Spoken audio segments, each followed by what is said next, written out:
কথা বলবো বিপরীত ফাংশন নিয়ে। বিপরীত ফাংশন করার জন্য আমাদের শুরুতেই যে জিনিসটা মাথায় রাখতে হবে সেটা হচ্ছে আমাদের এক্স এর মান বের করতে হবে ফাংশন থেকে। এখানে একটা অঙ্ক আছে F of X equal X ভাগ এক্স মাইনাস টু। আমরা এই ফাংশন থেকে এক্স এর মান নির্ণয় করব। তো এক্স এর মান নির্ণয় করার জন্য আমরা ফাংশন ইকুয়াল ওয়াই ধরবো। তার মানে Y equal F of X equal X ভাগ এক্স মাইনাস টু। এটা যদি লেখা যায় ধরি, এটা ধরার পর আমরা এইটুকু আলাদা করে লিখব Y equal F of x.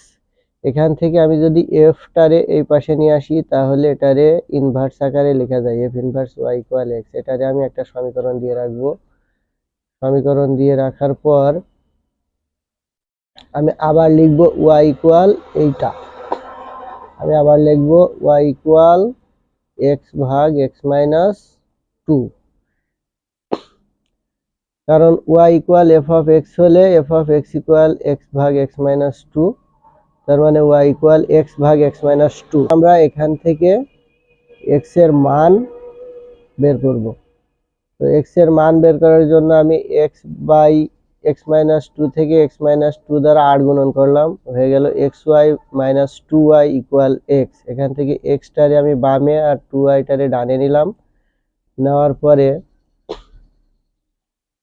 এদের মধ্য থেকে আমি এক্স কমন নিলাম। কমন নেওয়ার পরে থাকে ওয়াই মাইনাস ওয়ান, সেটারে ডান পাশে নিয়ে গেলে হয় টু ওয়াই ভাগ ওয়াই মাইনাস ওয়ান। এখন এই এক্স এর মান আমার 1 নম্বর সমীকরণে আছে X equal F inverse Y. সেই এক্স এর মান আমি এখানে বসাইয়ে দিলাম। দেওয়ার পরে টু ওয়াই ভাগ ওয়াই মাইনাস ওয়ান ডান পাশে যা ছিল তাই আছে। আমার অঙ্কে আমি যদি খেয়াল করি আমার বলেছে এফ ইনভার্স টু নির্ণয় করতে, এফ ইনভার্স টু। তো এফ ইনভার্স টু হোক এফ ইনভার্স থ্রি হোক আর যাই হোক, আমরা এই যে বিপরীত ফাংশন পেয়ে গেছি, এটাই হচ্ছে বিপরীত ফাংশন। এখানে ওয়াই হচ্ছে চলক। এই চলকটাকে চেঞ্জ করা যায়, এটাকে এক্স লেখা যায়, ওয়াই লেখা যায়, জেড লেখা যায়, হোয়াট এভার ইউ ওয়ান্ট সেটা লেখা যায়। তো এই চলকের মান এখন টু।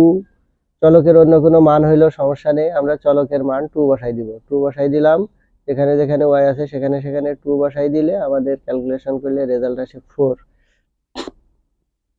তো বিপরীত ফাংশন করার জন্য আমাদের সবচেয়ে জরুরি হচ্ছে আমাদের মাথায় রাখতে হবে আমরা ফাংশন থেকে এক্স এর মান নির্ণয় করব। বিপরীত ফাংশনের জন্য আমাদের আবশ্যক হচ্ছে এক্স এর মান নির্ণয় করা। আমরা এই ফাংশন থেকে বাই এনি মিনস এক্স এর মান নির্ণয় করব।